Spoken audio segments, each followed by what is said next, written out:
اگرچہ ابو جہل بھی تھا، عتبہ بھی تھا، ولید بھی تھا اور کتنے ہی رؤسا تھے مکہ کے رہنے والے، لیکن یہ بدبخت وہ ہے کہ جس کا قرآن حکیم میں نام لیا گیا، اور ایک پوری سورت جس کا ایک نام تو تبت بھی ہے اور دوسرا نام سورہ لہب ہے، یہ قرآن میں موجود ہے اور قیامت تک پڑھی جاتی رہے گی۔ اس کی بہت سی وجوہات ہیں، اس لیے کہ کردار کی پستی اور نبی اکرم صلی اللہ علیہ وسلم کے لیے جو کینہ اور جو نفرت اس شخص کے دل میں تھی،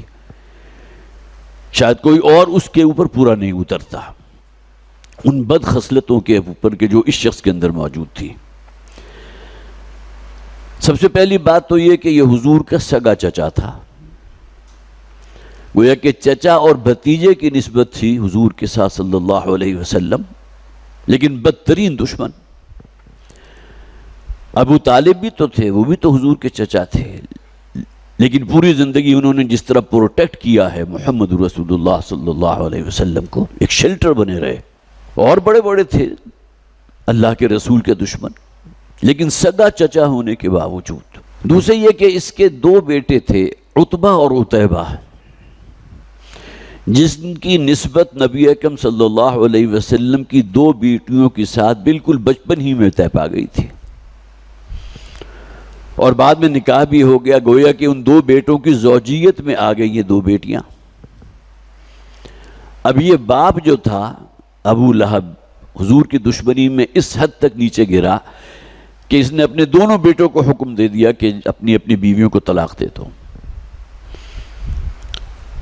اب یہ صدمہ وہی شخص محسوس کر سکتا ہے کہ جس کی بیٹی کو طلاق ہوئی ہو، نبی اکرم صلی اللہ علیہ وسلم کے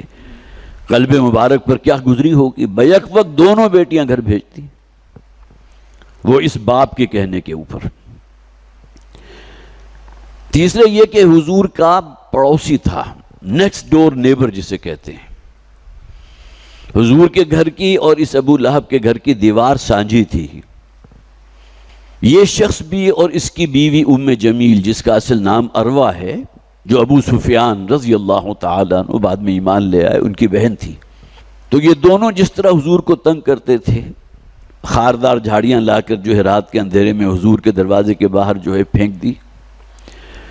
پھر اپنے گھر کا جو بھی کوڑا کرکٹ تھا وہ اس دیوار کے پار حضور کے صحن میں پھینک دیا۔ اب یہ بھی گویا کہ کسی شخص کی کمینگی کی انتہا ہو سکتی ہے، اور اس کمینگی کے اندر یہ شخص بھی شامل تھا اور اس کی بیوی بھی شامل تھی۔ پھر یہ کہ جب نبی اکرم صلی اللہ علیہ وسلم کو اللہ تعالیٰ نے حضرت خدیجہ رضی اللہ تعالی عنہ کے بطن سے ایک بیٹا حضرت قاسم عطا فرمائے، اور ان کا انتقال ہو گیا، غالباً 2.5 یا 3 برس کی عمر تھی ان کی، تو اس موقع پر یہ تھا شخص کہ جس نے کہا تھا کہ محمد کی نسل منقطع ہو گئی۔ اس سے پہلے حضور کی حضرت خدیجہ رضی اللہ تعالیٰ عنہ کے بطن سے حضور کی 2 بیٹیاں تھیں، پھر حضرت قاسم، یا دوسرے نمبر پر حضرت قاسم ہے۔ ترتیب پوری طرح ہمارے مفسرین بھی اس کو واضح نہیں کر سکے، لیکن یہ کہ جو ہم نے پڑھا تھا نا، ان شانئک ھو الابتر، با تا اور را کا مادہ میں نے عرض کیا تھا کہ کسی شے کے قطع ہو جانا، منقطع ہو جانا، اور عام طور پر ابتر کہا جاتا تھا اس جانور کو یا اس حیوان کو، بھیڑ یا بکری یا اونٹ، جس کی دم کٹ جائے، دم کٹا جانور۔ تو یہی سے پھر یہ اصطلاحاً استعمال ہونے لگا کسی ایسے شخص کے لیے کہ جس کی نسل منقطع ہو چکی ہو، جو آگے نسل جو ہے، بیٹا اگر دیا بھی اللہ نے تو اٹھا لیا۔ تو اس نے کہا تھا کہ بطر محمد صلی اللہ علیہ وسلم، محمد کی تو نسل منقطع ہو گئی، اب وہ لا ولد ہیں، ان کی نسل آگے نہیں چلے گی۔ حد درجے کا بخیل اور بزدل انسان۔ بزدلی کا شاہکار کیا ہے کہ غزوہ بدر میں جہاں بڑے بڑے لوگ، ابو جہل بھی شریک تھا، عتبہ بھی شریک تھا، ولید بھی شریک تھا، اس شخص کو ہمت نہیں ہوئی، اپنی جان بڑی عزیز ہے نا، لہذا گراں قدر رقم دے کر اس نے اپنی جگہ کسی ایک اور شخص کو بھیجا، جسے آپ کہتے ہیں نا کہ گویا کہ میں خود تو نہیں جا سکتا لیکن اپنی جگہ میرا نمائندہ جا رہا ہے۔ اور پھر یہ کہ لالچی اس درجے کا، بخیل اس درجے کا کہ اس کے بارے میں مشہور تھا کہ خانہ کعبہ کے اندر، بیت اللہ کے اندر جو مختلف دیویاں اور دیوتا اور ان کے مجسمے رکھے ہوتے تھے، تو مختلف قبیلوں کے لوگ آتے تھے، نذرانے بھی ہیں، بہت سی چیزیں جو ہیں وہ ہدیتاً دی جا رہی ہیں، اپنی دیویوں کے چرنوں میں ڈالی جا رہی ہیں، بھیٹ چڑھائی جا رہی ہیں۔ غزال زریں کسی قبیلے کی طرف سے اپنی دیوی کے لیے نذر چڑھائے گئے اور وہ خزانے سے غائب ہو گئے۔ اب اس شخص کا کردار چونکہ سب کو معلوم تھا، اس وقت یہ بیت المال کا چیف تھا،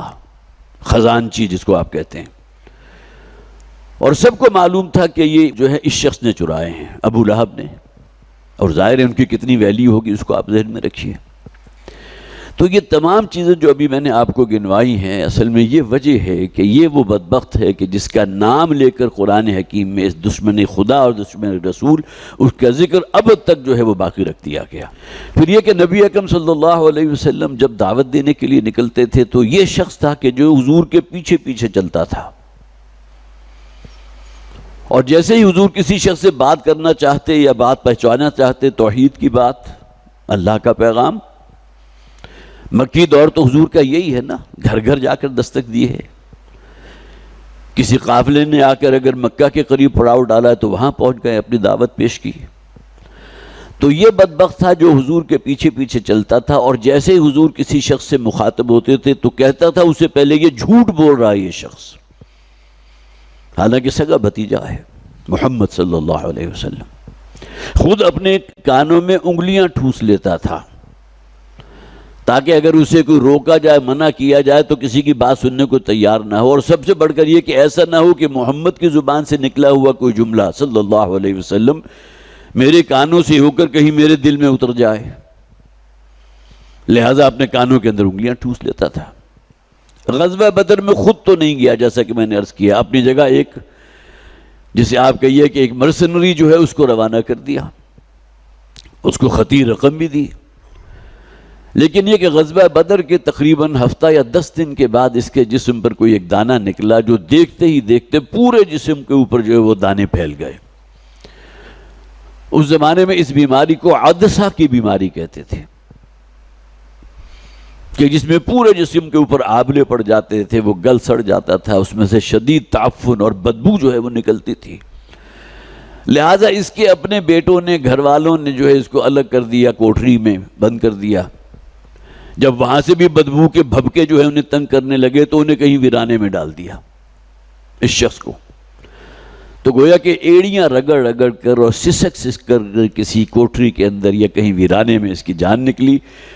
اور کوئی شخص اس کو غسل دینے کے لیے یا تجہیز و تکفین کے جو بھی اس وقت مراسم موجود تھے، کوئی شخص تیار نہیں ہوا۔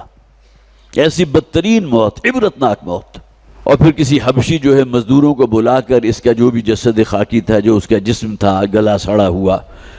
متعفن زدہ، اس کو کسی گڑھے میں جو ہے دبا دیا گیا، جس طرح کسی مرے ہوئے کتے کو یا کوئی اور جانور حیوان کو آپ زمین میں دفن کر دیتے ہیں۔ یہ آخری انجام اس کا اس دنیا میں ہوا۔